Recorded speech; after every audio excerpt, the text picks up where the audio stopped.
Thanks for downloading a 3CR podcast. 3CR is an independent community radio station based in Melbourne, Australia. We need your financial support to keep going. Go to www.3cr.org.au for more information and to donate online. Now stay tuned for your 3CR podcast. But you also had people that were very fine people on both sides. And the aliens with mind meld and give them the technology. They're bad aliens. So are you surprised the Nazis were influenced by demons? No, if demons are real, I would definitely think they'd be on the side of the Nazis. Yeah. McDonald's is connected to the Clintons. They chop up the bodies and put them into the sausage and hamburgers. People are being cannibalized. Look it up.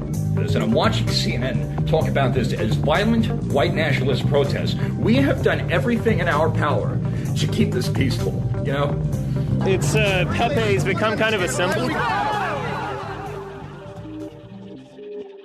Welcome to Yeah Nah Pasaran, a show about fascism and its gravediggers. I'm Cam Smith. I'm Andy Fleming. And this week we are joined by Gregor Wakounig, who is a researcher and translator with an interest in anti-fascism in Japan. Thanks for joining us, Gregor. Yeah, hello. Thanks for inviting me. I guess just to begin with, what sort of piqued your interest initially in the Japanese anti-fascist movement? Well, that's quite easy to answer. I was a student of Japanese studies, basically, and on the University of Vienna. And besides being a normal student, I was also myself active and still am in different anti-fascist groups, whatever. And so when I first came to Japan, you say 6 years ago or something, then I basically stumbled upon, stickers with an anti-fascist logo. And then this sparked my interest. Oh, well, there's anti-fascist groups here too. And I think that was the beginning. I guess there's a bit of a blind spot in the West for what's going on with anti-fascism in Japan, which has seen this sort of big resurgence in the past decade or so. But you've written a bit about how it sort of has historical roots that go back, 100 years. Could you tell us about sort of the historical origins of the radical left in Japan? I won't sum up everything because it's quite convoluted, but I think just to make it clear, leftists' thought as such came relatively late to Japan. How that? Because we have to know that Japan was basically an isolated country until 1853. So after the opening of the country, it was isolated for over 200 years. So basically nobody could get in or could get out. And think a bit like North Korea today, but with a different political system, basically.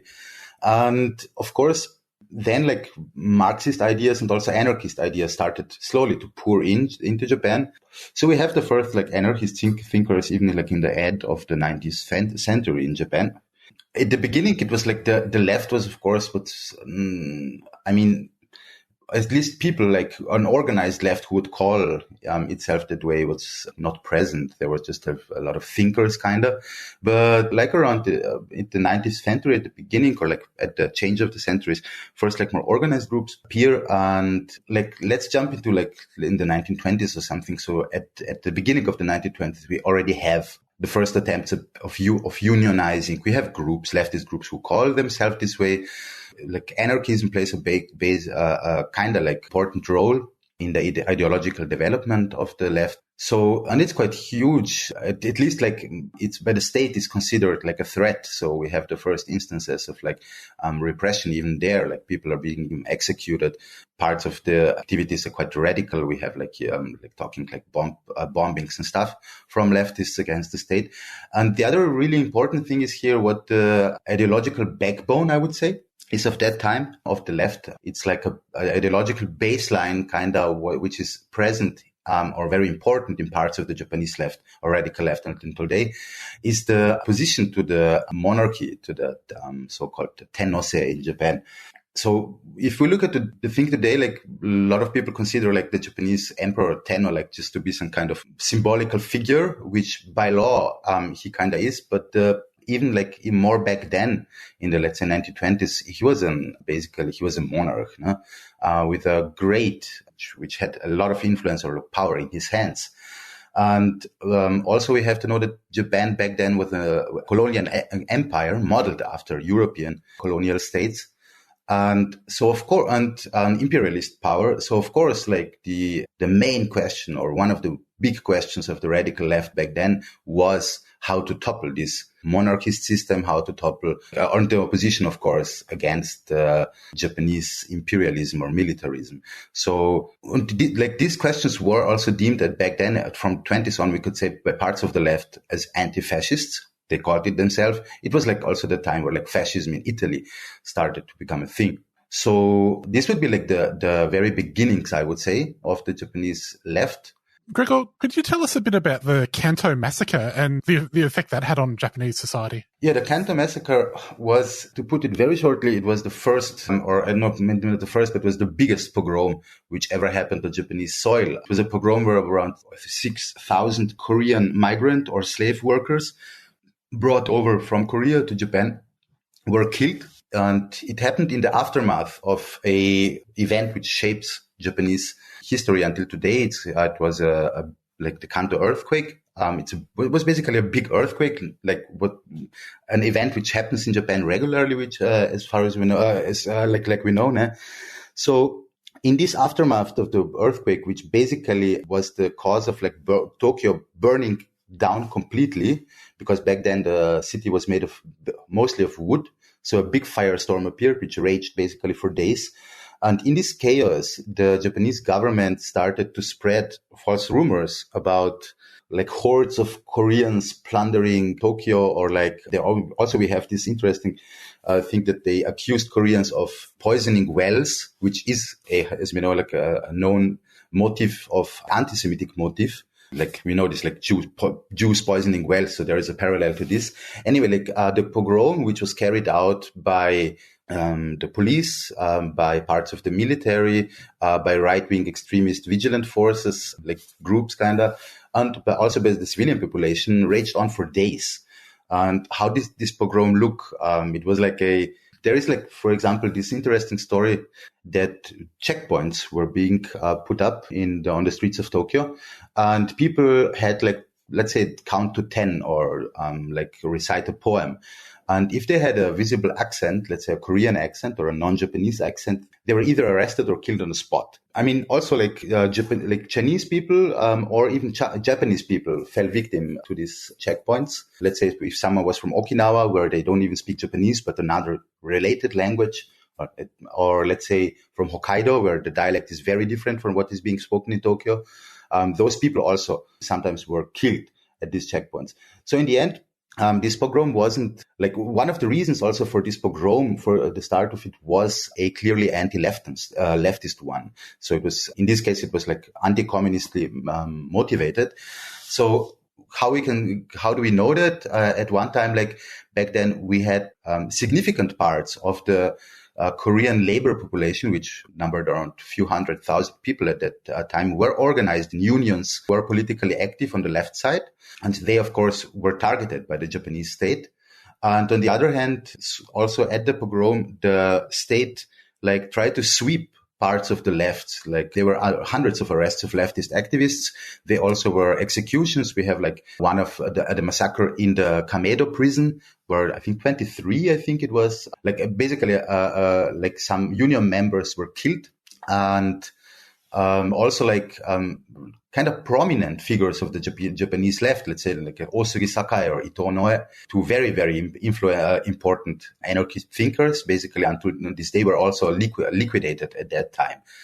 And so this event was basically opened kind of the floodgates of Japan marching towards full-fledged fascism.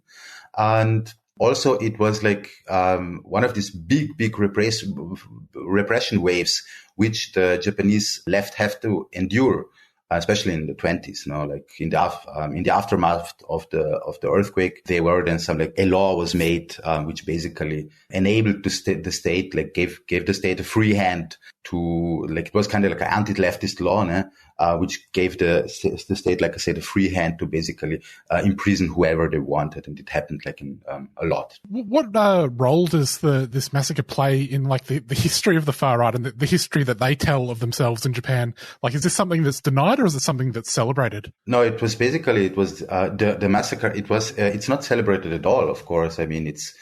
Even back then, the Japanese state, during the time of the massacre, the Japanese state tried then to suppress the fact that they were the ones spreading the rules, and like tried to also suppress the killings, because they saw, maybe we, like, to put it very bluntly, they realized maybe they went a bit too far, and like also people from other countries, like other countries, started to hear news of it, and like, of course, it didn't paint a good picture of Japan.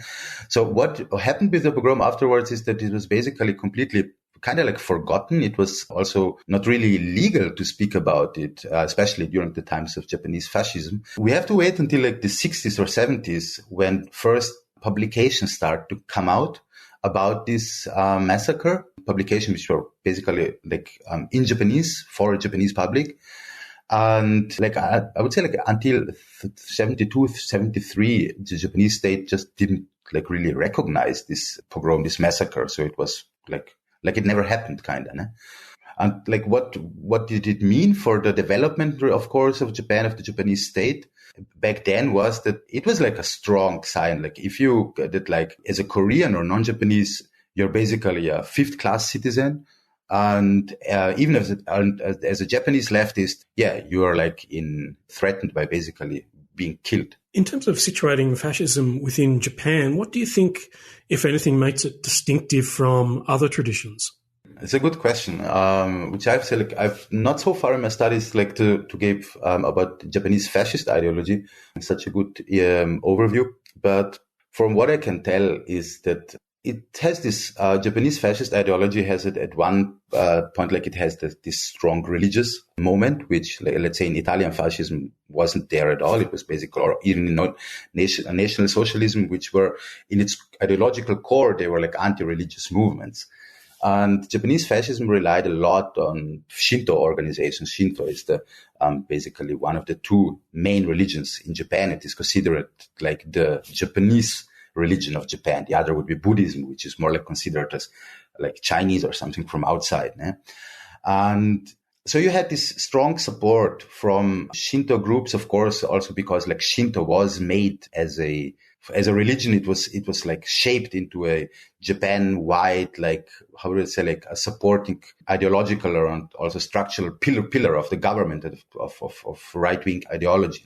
Like this, like clerical moment, like I would say, like is a big distinction. Then of course also that like Japanese fascism as such didn't emerge as like something like a revolutionary mass movement, which we had like in Germany or in Italy. I'm saying here that revolutionary, like it, not in a sense of like of a leftist or like communist or anarchist revolution, but in the sense that it was like very radical to like this idea of overthrowing the old system for something much worse, of course. But so we didn't have like this like big leader or something who is leading the people into fascism, but there is so much like ideological overlap. Of course, there is the idea of like of one person who is like leading the nation, which in this case will be the Tenno, the Japanese emperor. And we have the idea of like this racist idea. In this case, would be like the Japanese, or in a broader sense, Asian people should be the ones leading the world and are basically above the other so-called races.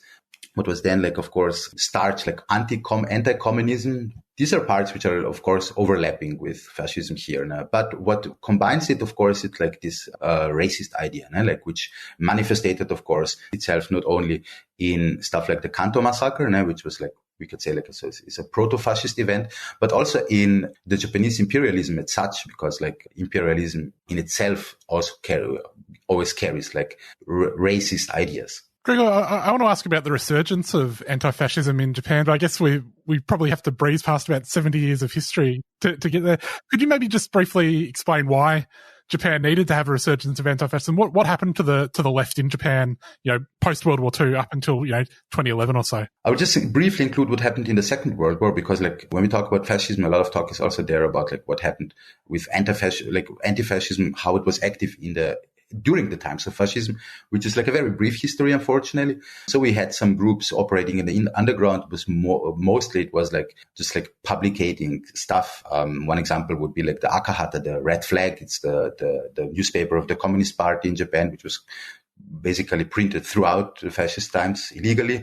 But like after the Second World War, we have this resurgence of leftist ideas of like the Communist Party was made legal again, and even could organize a big number of workers quite fast. Like it's until today a party which has some significance in Japan. At the elections, they get between 5 or 10%. And what's very important, like then, is that also the ideological backline post-war, like the ideological backbone or baseline post-war of leftist thought was the opposition against the Tenno, against the Japanese monarchy, because he was like the most visible symbol, of course, of Japanese imperialism, of Japanese fascism. And so this ideological backbone we see throughout the decades post-war.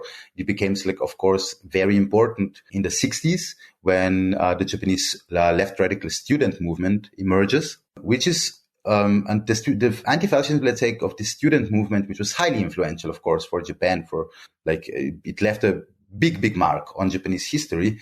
But we have, on one hand, we had like this quasi anti-fascism, which manifests itself in the ideology of like completely rejecting Japan as state as such, and especially a Japan led by a fascist symbol like the Tenno. On the other hand, which is important here to say, is also that even back then we have first cooperation between the far right and the radical left in Japan. It's something even which in Japan is not talked a lot about, because we have this long tradition of cooperation between the left and right on different sometimes there was ideological overlap, sometimes like just a 1 point movement was made like to reach some goal. But still, the movement can be considered revolutionary and also anti-national in its core. Let's then jump maybe to more modern times, where the left, as such, a radical left, has basically completely failed, or is like only visible in some on the fringes of society. So, and what happens in 2011 is the catastrophe of Fukushima. And this led to like a resurgence of not a leftist movement in Japan. It can be considered completely a leftist movement, but it was a resurgence of civil society in Japan. Up until 2011, like a lot of time Japanese was, by Japanese thinkers, it was called demo no nai kuni, which means like a country without demonstrations. And so after 2011, we have this big anti-nuclear demonstrations where hundreds, thousands, or even millions of people like nationwide take part.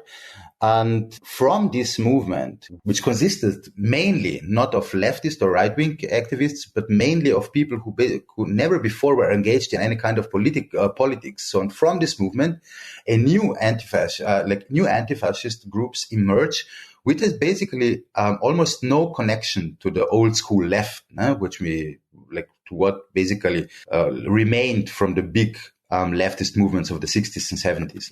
So we have like, to sum it up short, we have like an Antifa fascist movement, which basically was emerging from this post-Fukushima movement and was ideologically very, interesting or vague. Are contemporary anti-fascists in Japan primarily young people? Is this reflective of a wider generational shift in Japanese politics? We have to see what kind of anti-fascists do we talk about. Like, we still have like the old school left in Japan, which is ideologically far more on the far more radical, of course. Like, we have these demonstrations against, let's say, the Yasukuni Shrine, which is a fascist it's the biggest, basically, fascist pilgrimage site, I would say, in Japan. And also we have demonstrations against the monarchy, which are in their ideological core, definitely anti-fascist, those demonstrations. But in those demonstrations, like really 80% of the people would be 50 and over. So this aged 50 and over. So this is basically the generation of the, let's say, the student movement, like, which we could say died out almost completely in the 90s or 80s, where there were these big sweepings of like basically the state closed down dozens of autonomous student houses, let's say, or student dorms, which were a hotbed for the left. And the new generation, this is like the post-Fukushima generation. I've been at demonstrations like, it was like, what was it? Some anti-fascist rave. And there were like hundreds or even like 1,000 of really young people there in Tokyo, but they had no connections to the old left, I would say, very little. And if this is a sign for re-emergence for something, no, I would definitely not say this is if we see it we have to see it in a broader picture. Excuse my English, by the way, it's not my native language. So like the vast majority of young people who vote in Japan, like the voter turnout is very low. It's about 30% or 40% among people under 35. So those people who do vote, they vote overwhelmingly for the right. I'm talking here 60%. Although there are young people within these groups, I wouldn't say this shows a politically turn in Japan, maybe on a very small scale, but we don't see it in numbers or even in a change of government or policy or anything, only on the street. This post-Fukushima anti-fascist resurgence, was that driven by a resurgence of sort of far-right activism post-Fukushima? Definitely. What we have since the 90s basically in Japan is a new type of far-right. It's called nettoyo in Japan, which means the internet right wing. And it's basically very, very similar to what we know in the West, or what has become known in the West as the alt-right, We're talking here right-wing people from like image boards. In the West, we know something like 4chan, which is nothing else than a spin-off. It's just like a copy of Nichannel, which is like 4chan in Japanese, I would say, but it exists far longer. And those people, this new internet right, didn't organize themselves in these old school fascist groups, which you have hundreds of even today in Japan, like which have like their fantasy uniforms or parading the streets and stuff, and look like a bit, they're still stuck in time in the 40s. But this new right wing, they were like all kinds of people, like even like from typical internet nerds to even teachers and whatever. But they organized on the internet because the internet is anonymous and you can like say whatever you want, and which also showed the deep-rooted racism in Japan, because when the people have like a lot of people, if they have the possibility to speak freely, they will speak racist. And the internet gave them this possibility. And what was interesting here, like the main point which distinguishes this new right is, of course, their, I would say, like in-your-face kind of racism.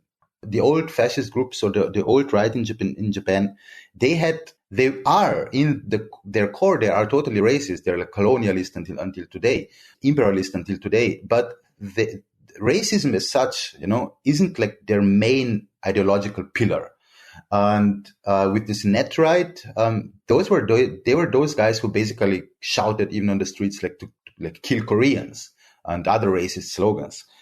Because this post-Fukushima civil society, we have to say like that ideologically they were not as versed, I would say, as classical leftists are. So needed kind of a really visible fascist groups, like racist group, which like the racism, like I said, of the old right isn't like visible at the first glance.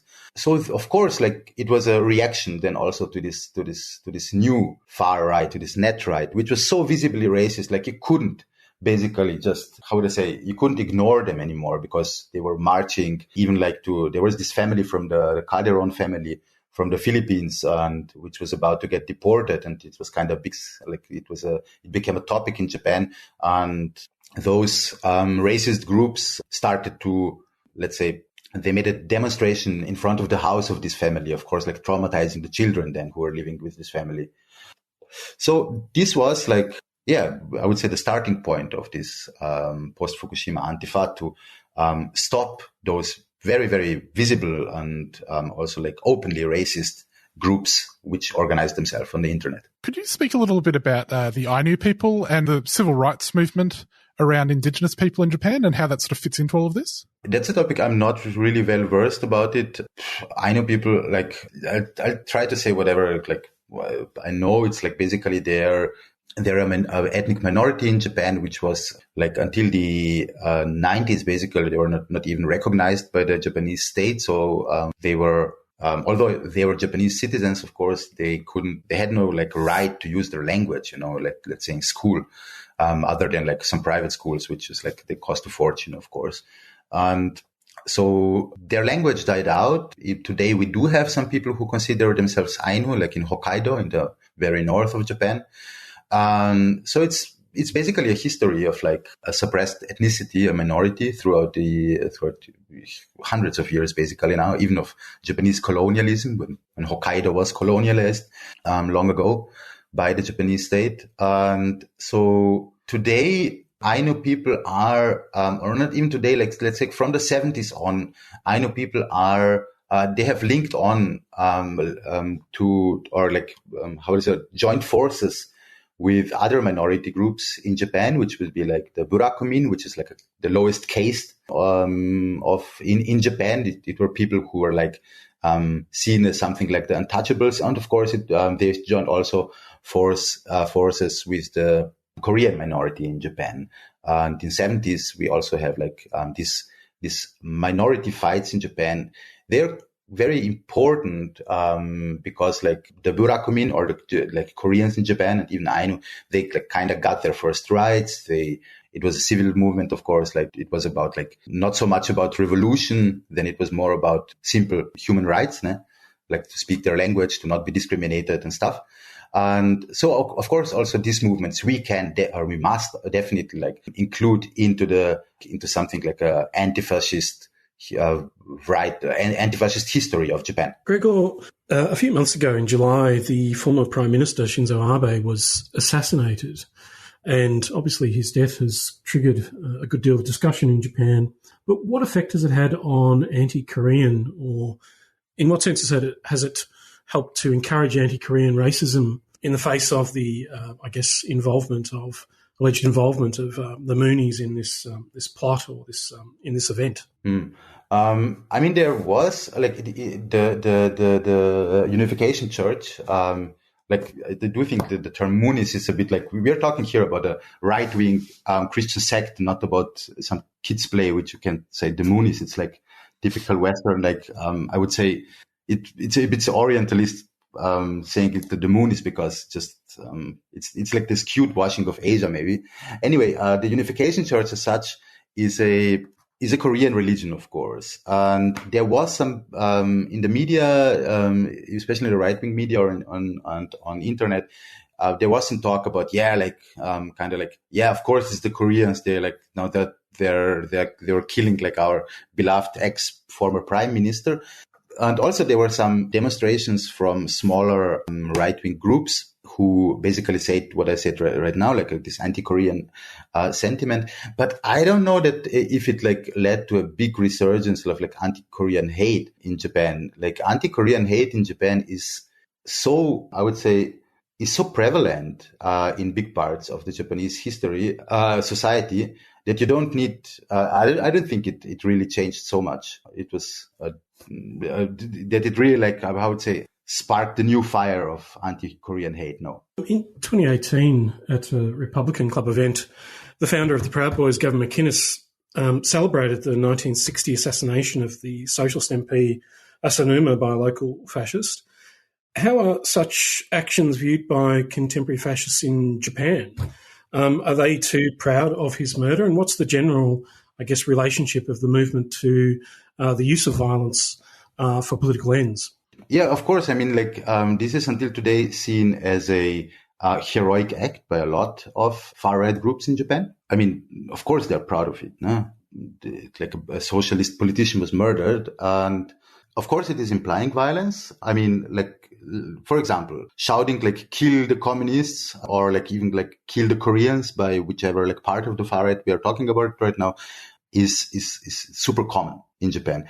Also, what happened, like, if you go to like a leftist anti-national demonstration, let's say against the emperor, you have surely right-wing fascist groups will encircle this demonstration at some point. I've seen this myself, and they're trying to like attack demonstrators there. This would be one thing, like this anti-communist or like anti-leftist motivated fascist violence. On the other hand, what we do have is, let's say, we have this long history in the Japanese post-war society of especially anti-Korean acts of violence. We have like killings from in the 70s. We have several violent acts, even killings of Korean students from Korean minority schools by right-wing activists. Also, like I think last year there was this someone set fire on on an area where Koreans were living, which was motivated by racism. So we have this kind of violence, but it's not like what I would say like this street level violence, which we know in the West, where fascists would go around and blindly target whoever they see, deem, let's say, non-white or whatever. No, it's not so visible, but it's still there. Gregor, could you tell us a bit about the group, the Counter-Racist Action Collective? Well, the Counter-Racist Action Collective is basically today the biggest group or maybe also network of anti-fascist groups in Japan. And it emerged after 2013. It emerged for a group which was called the Shibakitai, which is the group to bash fascists. And so at the beginning, this group was just like a bunch of this post-Fukushima anti-nuclear people, mostly men in their 30s and 40s, who came together and also physically tried to stop these fascist, racist marches. Yeah. Then it evolved in this bigger network, and they're by far, I would say, the most visible anti-fascist group. But it's a group I definitely would not call leftist. Why? Because they, in Japanese post-Fukushima Antifa, in its most parts, doesn't even want to be leftist. This comes to I would say, or they don't want to define maybe themselves as leftists. And this is because of this Red Scare kind of thing, which is prevalent in Japan until today, because in the 60s and 70s, we have this violent uprisings militant uprisings from the student left. Also, the student left, this violence became a problem inside the left. So people were starting to killing each other and traumatized basically also the whole movement. So these new post-Fukushima groups like CRAC on the forefront, they try to not be lumped together with those maybe too hardcore or too militant groups. Also there is a anti-communist ideological moment, if you if you see it if you read into some publications of this group, which leads unfortunately to a very big problem that large parts are significant parts of this post-Fukushima Antifa movement, like CRAC, they are cooperating, let's say, with Issoikai, which is basically a fascist organization in the tradition of Mishima Yukio, of this fascist writer, which especially in the West is seen is being de-ideologized and just seen as a normal author of something, which isn't. He was a fascist terrorist in the 60s and 60s. And they are cooperating with them because, of course, for the fascists, it's for groups like Issoikai, it's easy to say, yeah, well, this we are also against this new racist right, kind of, and so they can wash themselves. They can in cooperation with anti-fascist group, they can present themselves as not being racist and the good guys, which of course is not true. And the thing would be, why would post-Fukushima Antifa groups cooperate with the right? To put it very shortly, is because there is no ideological backbone. Anti-fascism is simply seen as basically, or was for a long time in this movement seen as something basically just, being only against discrimination. And the whole idea that fascism as such is connected also to capitalism, is connected to different parts, to other, I would say, parts of discrimination stuff. This hasn't been there at the beginning of this movement. Slowly it does, I would say, those thoughts are getting inside this post Fukushima Antifa and especially CRAC also. But it's let's say, it's a very, how would I say, put it in English? It's a very controversial group, a very, very controversial group, I would say. But nevertheless, it's influential. And they have a good name. They do. Yeah. So a lesson there, think about your acronym when you're coming up with a name, but another lesson, maybe have an ideological underpinning to your politics if you're going to engage in anti-fascism. I think that's exactly what happened here. That's I was talking to people from those post-Antifa Fukushima groups, and I was talking to them, how come that you're cooperating with these fascist groups like Issoikai, and which for people who don't know, they're basically right now they are one of the most visible supporters maybe on the right of Putin's war. They are usually cooperating with all kinds of fascist, neo-Nazistic, far right-wing groups from the whole world. So they're not an ally at all, I would say. And so I do think that's the problem. Like people just, when I talk to people just didn't know this, because there were a lot of people in this post-Fukushima movement who never were interested in politics. And then, of course, someone can come to you and present itself as the good guy. If you never heard of these people, of course, you tend to believe them. Gregor, just on that subject, what's the relationship between fascist and far-right groups in Japan and groups elsewhere in the world? So you referred to this group having a particular position on the war in Ukraine and so on. Are there developed relationships between groups in Japan and those outside of it? There are, although not as many, of course, due to the language barrier and geographical situation of Japan, not as much as I would say like in the West. But like two examples would be Isuikai, the aforementioned group from before, which present themselves as kind of the liberal right, but they aren't. They basically, through decades, they have always like taken part or even organized meetings of far right parties worldwide. Like I think the one time they organized this meeting, I think it was 10 or 15 years ago. I'm not quite sure.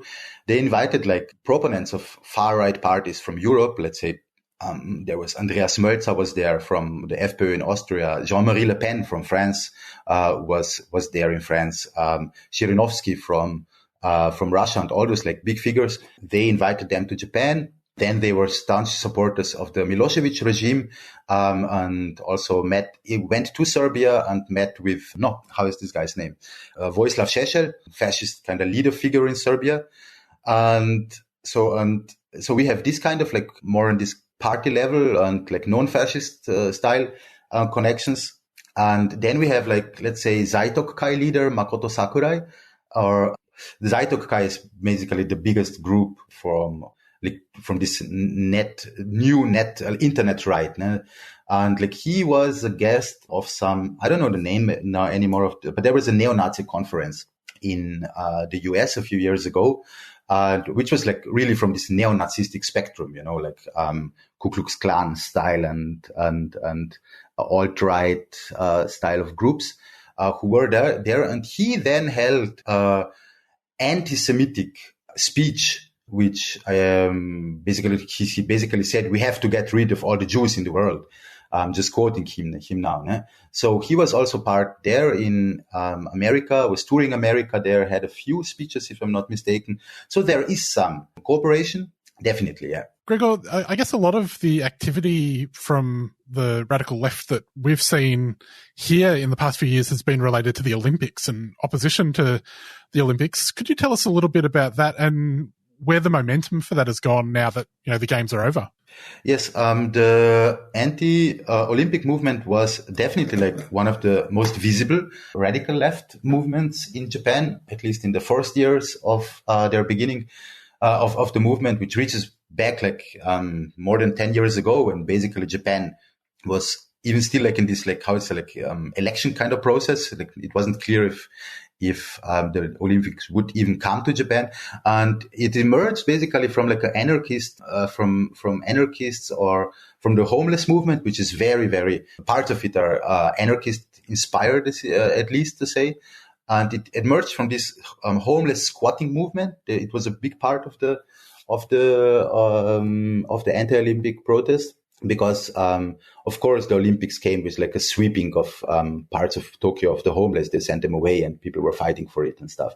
So, and also it was like definitely anti-national. No? It was against the emperor. It was also, you could go on demonstrations there and you had like a Japanese flag, which was like then crossed through, like it was definitely anti-Japanese and anti-national. And it then became bigger when especially it gained momentum more. Just to make it short, before it was a kind of fringe movement. It was seen as radical, and of course the state made sure that the Olympics were presented as something good, and so the movement was really, really small. But in the end, those demonstrations gained bigger, even like I think a few thousand people, because the Olympics they took place in the midst of the pandemic. And of course, this was an argument against the Olympics. And in the end, also like leftist parties or left liberal parties jumped on the train and like were presenting themselves as being anti-Olympic. But at the core, the movement was anti-nationalist one, definitely, yeah.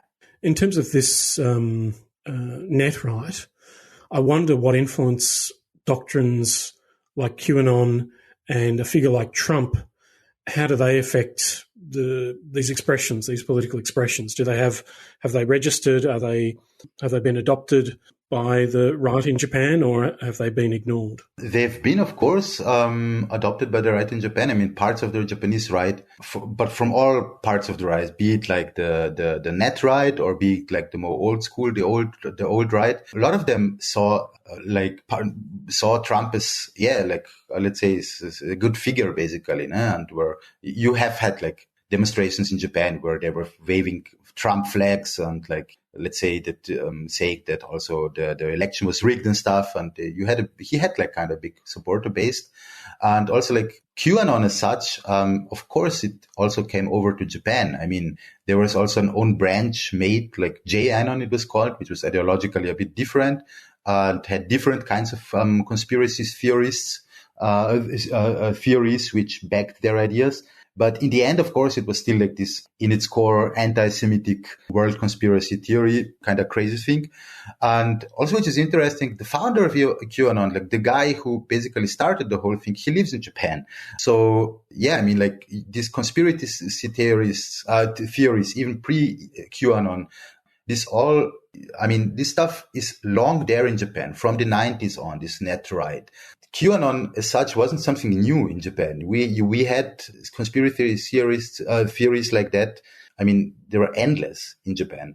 And so that was the reason why, like, QAnon in Japan, yeah, it has some influence, but it wasn't as big, let's say, in America or other parts of the world, because you still had an array of other conspiracy theories you could resort to, and which would be maybe like more easier to understand from a Japanese perspective. Well, Gregor, we'll leave it there. Thanks so much for joining us. If people want to find you on Twitter, you're at Gregor_Wakounig, and your blog is at Zatsudan.at, ne? Also Zatsudan.at. It's in German, unfortunately. Well, thanks so much for joining us, Gregor. Yeah, thank you for having me. Well, Andy, that's our show. We'll catch you next week. See you then.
Let's go!